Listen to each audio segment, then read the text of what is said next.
I am in way over my head, but I've already bought the tools, so let's get cutting.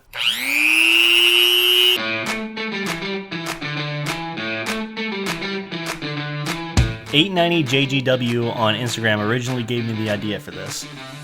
First, I bought some grill stock off of Amazon. Look at how ugly and cheap the stock grill is. We're gonna fix that. Remove the front bumper. Take apart the stock grill. Cut out the stock grill pattern, leaving only the frame. Sand down the grill frame until it's smooth.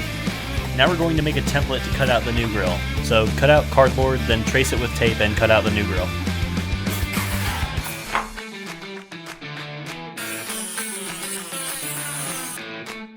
Put the new grill pattern on the back of the frame and plastic weld the two together.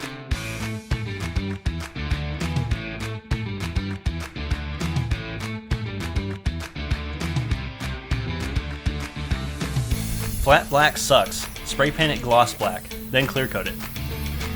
Smash the grill back into the bumper. Put the bumper back on the car.